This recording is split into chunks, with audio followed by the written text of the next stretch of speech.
माझा गेल्या अनेक दिवसापासून जनसन्मान यात्रा सुरू आहे आणि आम्ही साधारण पहिल्यांदा टप्प्यामध्ये राष्ट्रवादी काँग्रेस पक्षाचे जिथं जिथं उमेदवार मागच्या निवडणुकीला निवडून आलेले होते त्या ठिकाणी जातोय। आज आमचा काटोलला पण आहे आणि नागपूरमध्ये पण आहे।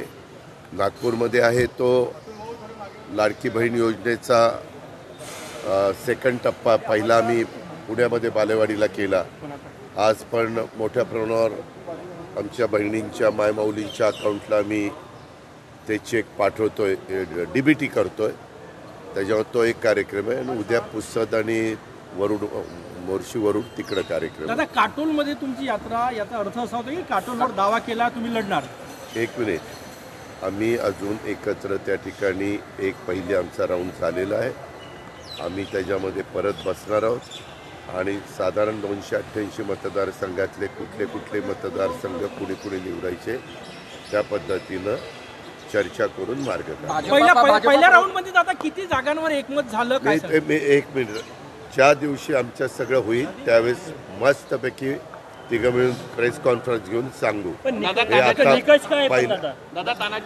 इलेक्टिव्ह मेरिट निकष मला बाकीचं काही बोलायचं नाही।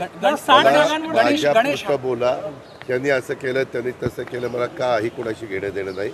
मी जनसन्मान यात्रेच्या सुरुवातीलाच ठरवलेलं आहे, मला कुणावर टीका करायची नाही। मला कुणी काही बोललं तर माझ्या अंगाला काही भुकं पडत नाही।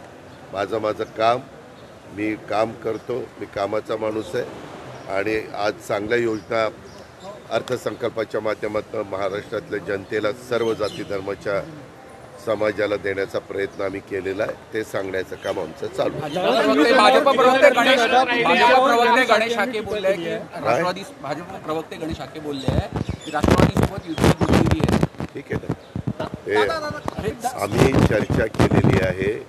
हे अमित भाईंशी, मोदी साहेबांशी, देवेंद्रजींशी या सगळ्यांशी चर्चा केलेली आहे।